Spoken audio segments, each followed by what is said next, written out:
This week on the Communicators, a discussion with Rick Cotton, General Counsel for NBC Universal. Some of the topics for this week's program include copyright protection of broadcast material and domestic and international content piracy.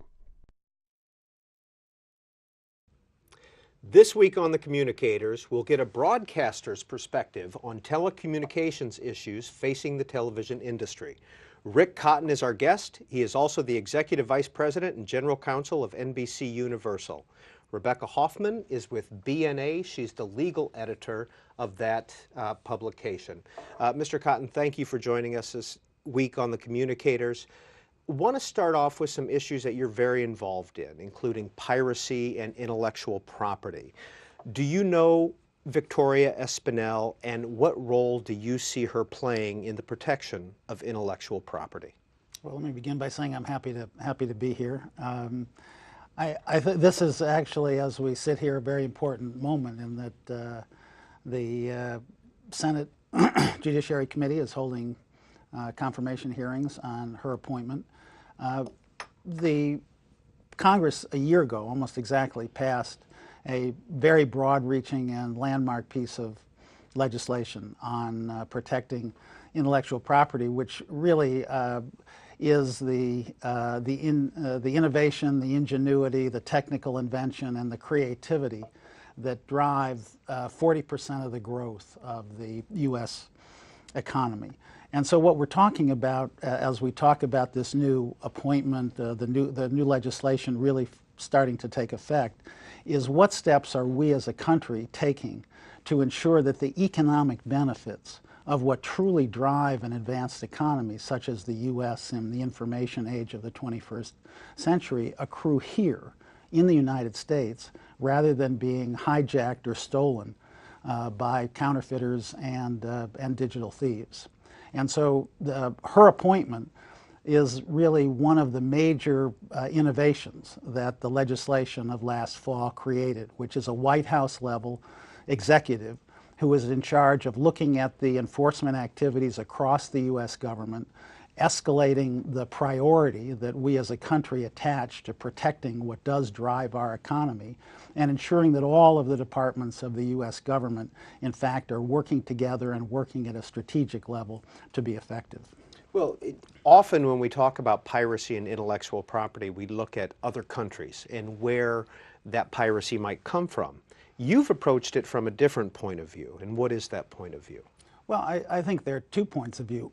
One is the fact is there's a tidal wave of counterfeit physical product coming into this country. We had a very celebrated instance a year ago of counterfeit toothpaste that was laced with poisonous substances. So there's a health and safety aspect. There's also a tidal wave, unfortunately, of digital piracy, which illegally accesses copyrighted content online. That's taking place in this country. We need to take effective enforcement action to reduce dramatically the amount of counterfeit physical goods that come into the United States. We need to take strong action to prevent and reduce the amount of illegal file sharing and other accessing of infringing content online that's taking place here. But in addition, what we are doing is leading by example. It is very difficult, in my judgment, for us to ask other countries to take actions that we're not taking here. And so part of the real importance of the legislation that was passed last year, and actually additional legislation that is pending this year with respect to how we enforce our anti-counterfeiting laws at our borders, will be important in setting examples when we go to other countries and ask them to take similar action. So you're looking for an increase in Customs Border Patrol? We're looking for an increase of activity on the part of the FBI. We're looking for an increased activity at the Department of Justice in terms of prosecutions. We're definitely looking in terms of the legislation that is going through the Congress in terms of activities by Customs and Border Patrol. We're actually also looking for increased activity on the part of state and local governments. And last year's legislation created a grant program to fund state and local law enforcement activities in these areas. Rebecca Hoffman.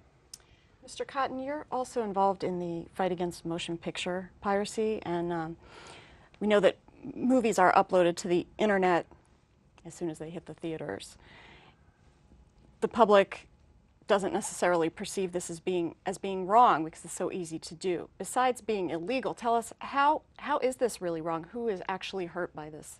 Well, again, I want to pull back here in that I think most people in their minds have, when one talks about counterfeiting and piracy, they have movies and music as the first thing they think of. But it is really critical to recognize that counterfeiting and piracy affect fully 24 sectors of the United States economy, and they really are at the heart of what drives the U.S. economy. The United States is not a low-cost manufacturing economy. That is not what drives either jobs in this country. It is not what drives our exports and our ability to compete abroad.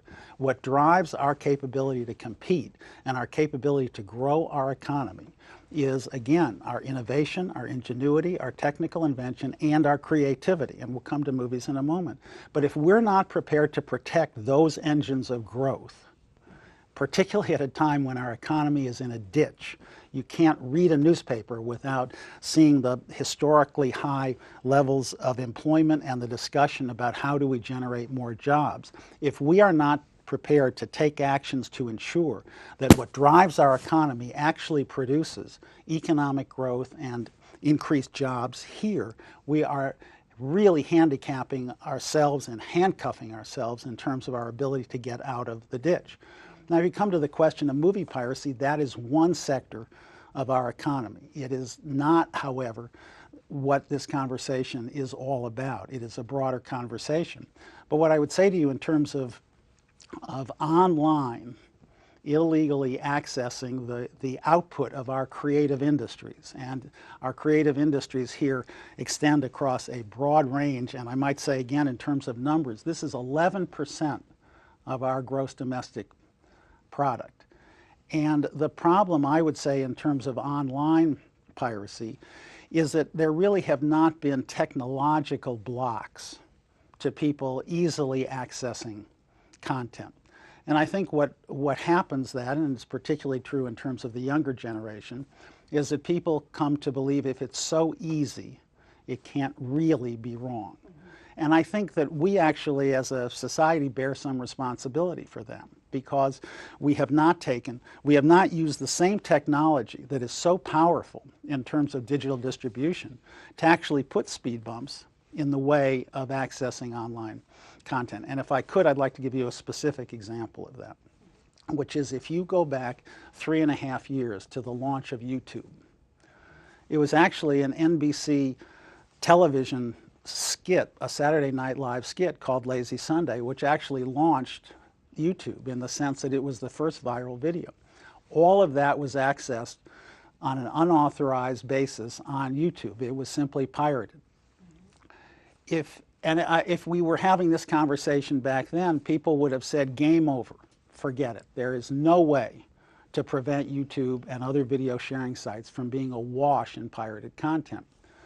Today, it is a night and day difference, which is the video sharing sites in the West have started to employ content recognition technology, which is actually 90+% effective in preventing the easy upload of copyrighted content onto these websites.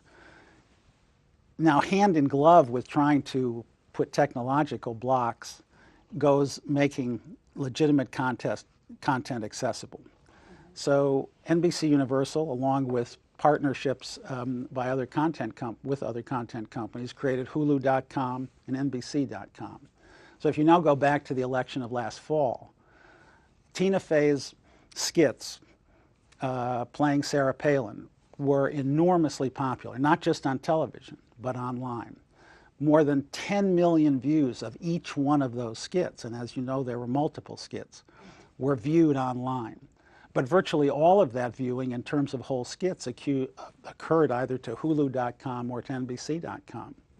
And so what we saw was, by the tens of millions, internet users who found it difficult to access that content on YouTube or other video sharing sites moving to legitimate sites. So what I would say to you is that that's actually a template, which is that we need to send technological cues. We need to make it inconvenient, and it's never be 100%, but make it difficult and make it clear to internet users that it is difficult and inappropriate to access content from on a pirated basis, provide legitimate access points, and I think we will see over time a transformation where people recognize that there's certain conduct on the internet that is not appropriate, and that there are certain sites that are in fact outside the law, and there's certain content that is being accessed improperly, and see them go to legitimate sites. But Mr. Cotton, all of those Tina Fey skits are available on YouTube. As the legal counsel to NBC, what is your role? Do you try to get them off YouTube? Yeah, I mean, I don't mean to interrupt or to criticize here, but that's just not true. I mean, they're not available as whole skits. There are what is up on YouTube. There may be items that are labeled Saturday Night Live. They may be small excerpts. There are frequently news reports on some of those skits. But what I can tell you is that there are not whole skits, and they're not whole movies, and they're not whole TV episodes. And again, what you have to remember is that's what we're focused on. We're not focused on excerpts. We're not focused on mashups. What we're talking about here in terms of the online piracy issue is the accessing of whole TV episodes, whole skits, whole movies online. And that is what actually the content recognition filtering that is on YouTube is very effective in preventing. Is it like trying to drink from a water hydrant, preventing that? Well, you know, I have to say I get this question frequently. And that's why I use the example of YouTube, which is, again, if we were having this conversation, you would be asking that question about YouTube, and what was impossible 3 years ago is now routine, which is preventing the widespread, easy uploading of copyrighted content to video sharing sites. So the technology that is the digital technology that enables the really extraordinary capabilities of the internet. People are absolutely used to entering a search term in a search engine and having 38 million entries offered up in 0.002 of a second. But when it comes to the question of is that capable of reducing, not eliminating, but reducing the easy access to either illegal content like child pornography or unauthorized content like copyright infringement, suddenly people move into a different mode and say, oh my goodness, it's impossible. Drinking from a fire hose, forget it.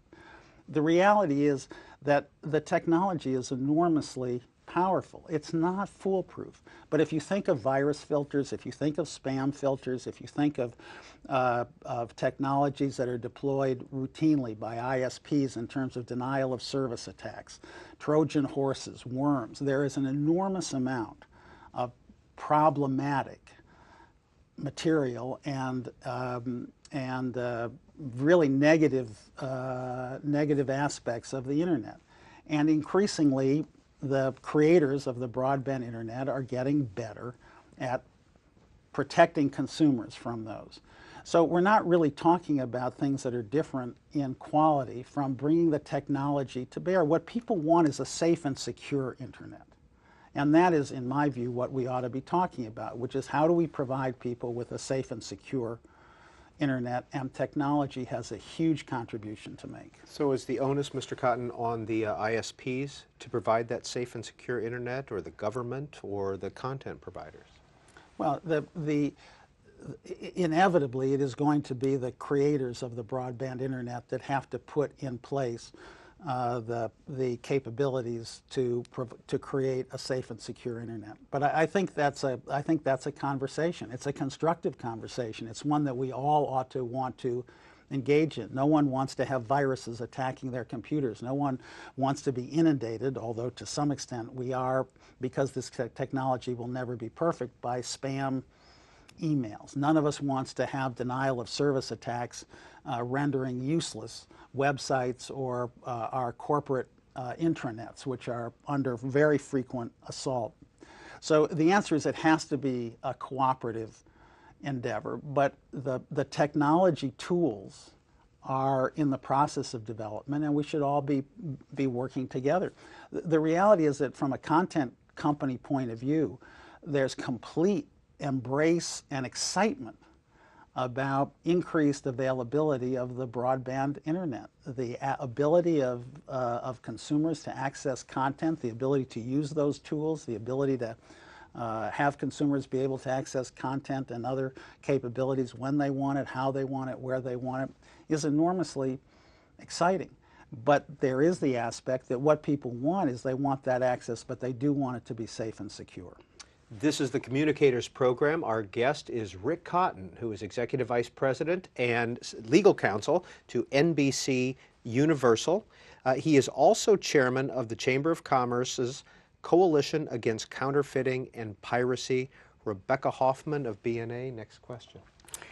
In France, they've just adopted the 3 strikes law for piracy, whereby after 2 warnings, illegal downloaders of copyrighted content get their internet access cut off for up to a year, and there are hefty fines that are imposed on them. Could a 3 strikes rule be adopted in the United States? Is there opposition to doing that? Well, again, this comes back to the question we were talking about before, and it will probably be answered differently in different countries, and the dynamics of how content owners and ISPs work together may differ country to country. In France, absolutely, as you described, there has been legislation. The legislation actually sets forth a clear mode of how to proceed. There's a government agency which actually oversees or will oversee the process. Notices do go out to subscribers. There's an ability to appeal. There's a verification process. And in terms of repeat infringers, there are the kinds of sanctions, if they don't stop, that you refer to. In the United States, I actually believe that these issues are going to be addressed on a more cooperative and basis, in which I'm not sure that actual legislation is going to be the dynamic here. Because the other thing, again, taking a step back, the big picture here is that more than 50% of most ISPs' bandwidth, as astonishing as that sounds, is actually devoted to carrying illegal file sharing. And so if you, again, take a step back, that's really in nobody's interest. It's not in the interest of the consumer. It's not in the interest of the ISP. In both those cases, the capacity we're talking about is expensive. It inevitably forces spending by the ISP that's not necessary.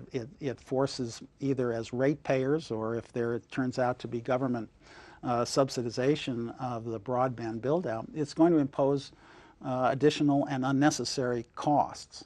So I think actually the interests of everyone involved in terms of getting the tidal wave that we're talking about of illegally accessing a whole variety of content, which, as I say, implicates fully 11% of the GDP of the U.S., is actually in everybody's interest. So I would express, I think, the hope that in the U.S. this will emerge in terms of, as I say, the goal of the ISP being to provide a safe and secure internet at efficient, at the lowest possible cost broadly, and that we will see efforts to reduce the amount of illegal file sharing by subscribers emerge on a cooperative and voluntary basis. So, Mr. Cotton, in your view, should ISPs have the right to control their own networks, i.e. net neutrality?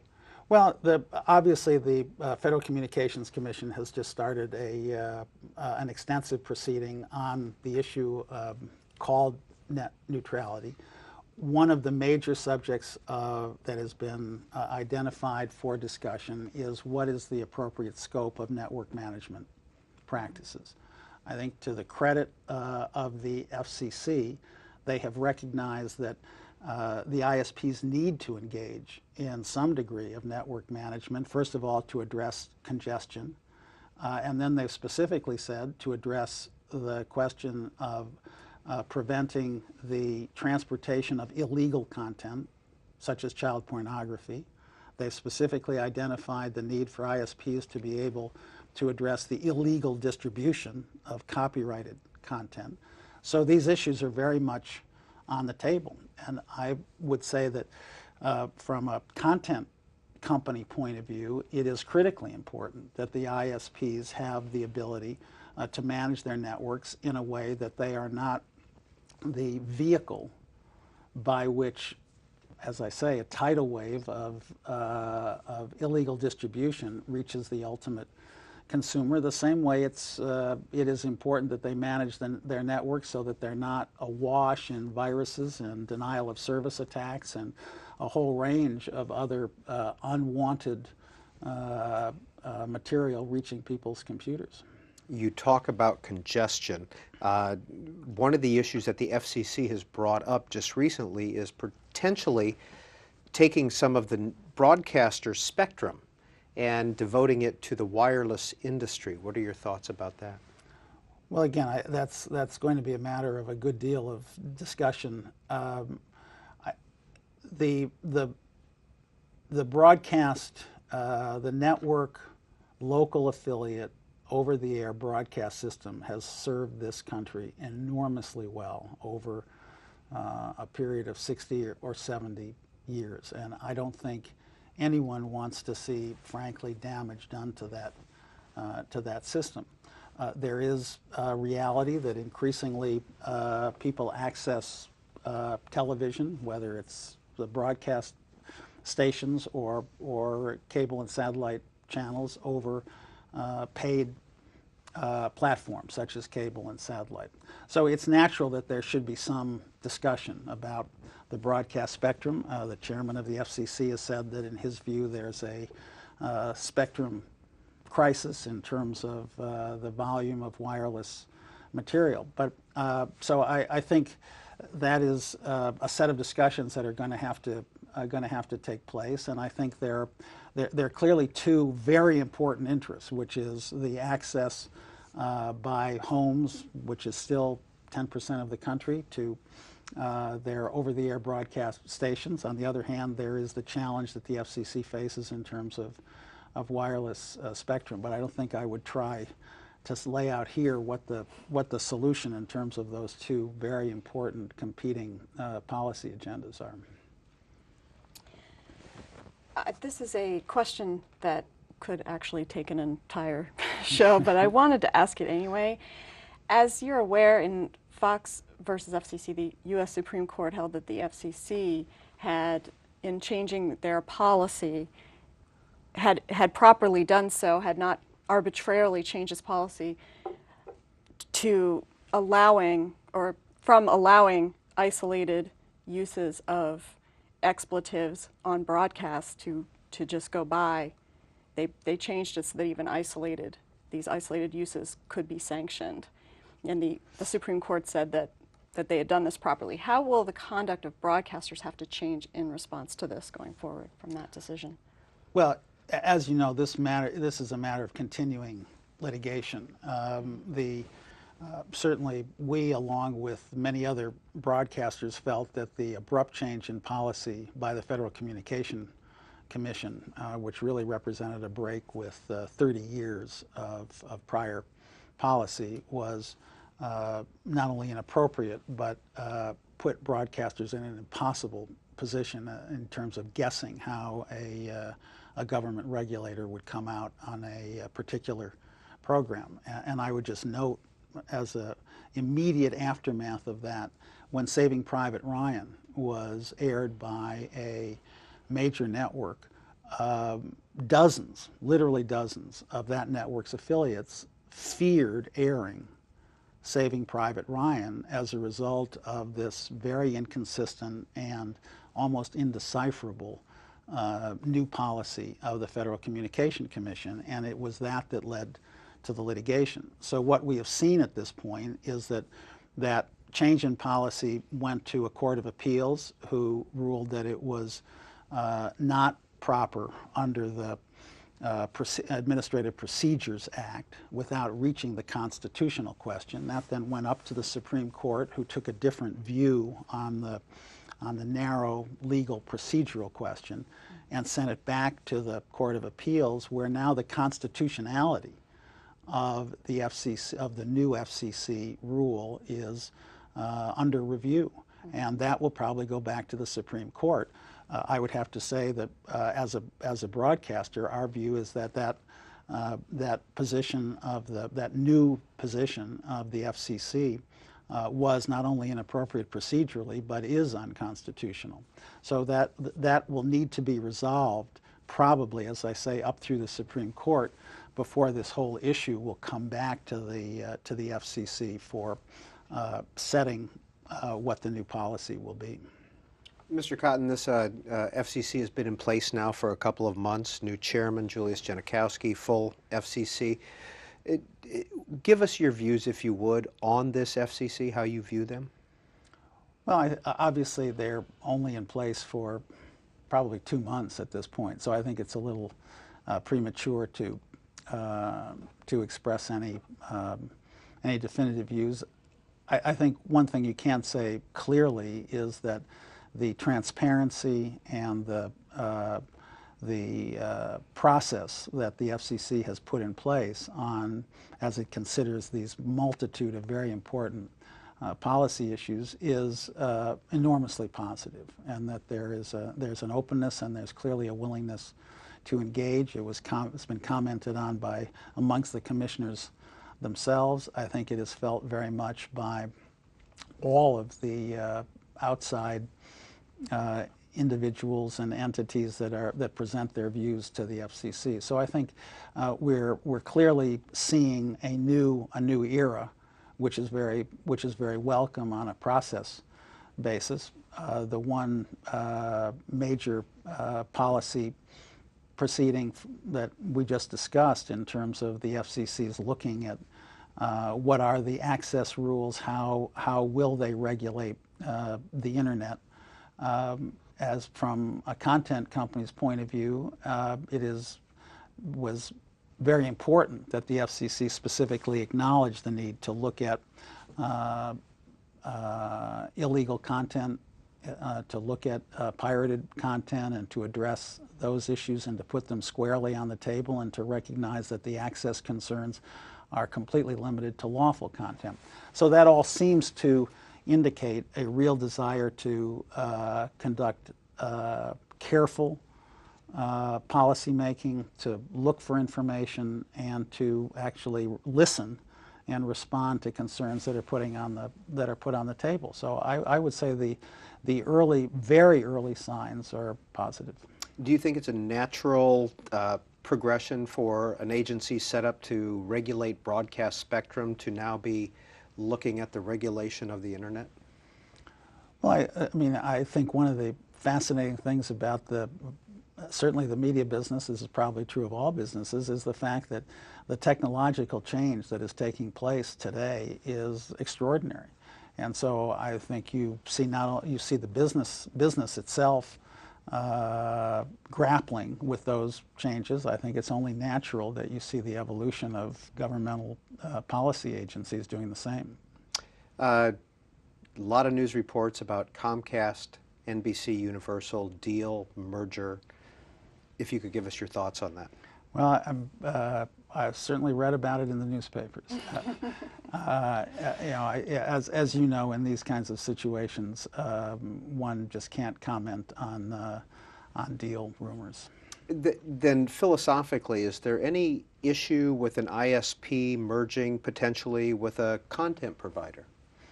Well, again, I think in terms of my addressing that on a hypothetical basis at this point would be a little inappropriate. Rebecca Hoffman. Speaking of the FCC is now launching its quadrennial review of media ownership rules. And for example, last year the FCC voted to ease the newspaper broadcast cross-ownership ban. This change was opposed in Congress.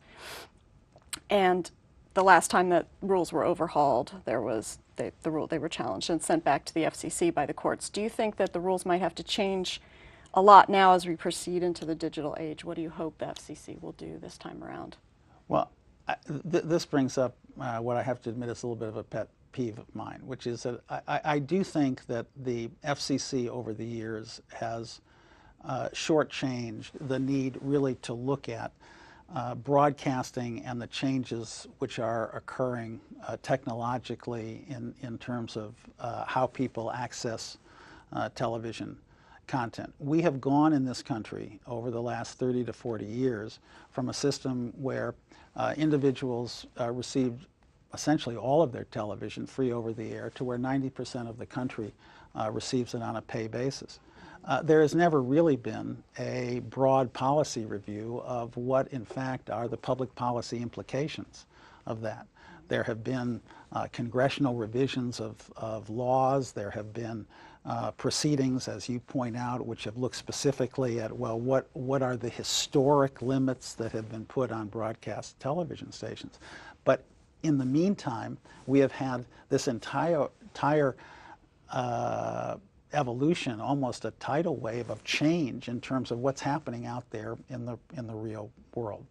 So right now, specifically, I think it's critically important that those rules be looked at from the perspective of where is broadcasting currently sit in the marketplace as to how people access television. There's been an explosion of cable and satellite channels. There has been an explosion of the access of that individuals have to information, to news, sports, entertainment on the internet. And so what I think is critically important is that those rules get looked at in a realistic way in terms of today's marketplace. And broadcast should be a very vibrant competitor for people's attention in that marketplace. And so one would hope that the FCC's evaluation would try to look at how these 50 or 60-year-old rules fit reasonably into today's marketplace.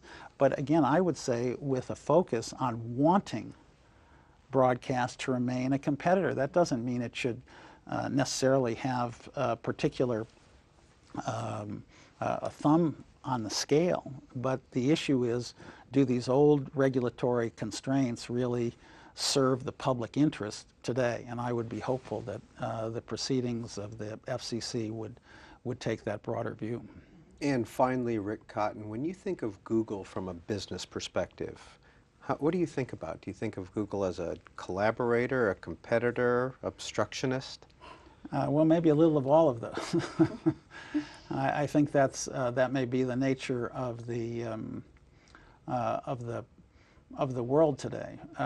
But I think a lot of the controversy in terms of the very search methodology that's obviously at the heart of Google is to be sure that given its scale and given its scope, that a lot of the values that we've been talking about in terms of other media, in terms of the rules with respect to ensuring that the economic benefits of creativity and of people's invention do accrue to the benefit of workers and operations here in the U.S. and aren't undercut. But so Google is a formidable force, and I think it has aspects which probably are fairly characterized by all of the things you said. Rick Cotton is the Executive Vice President and General Counsel of NBC Universal. Rebecca Hoffman is the legal editor and media law reporter at BNA. Thank you both. Thank you. Thank you.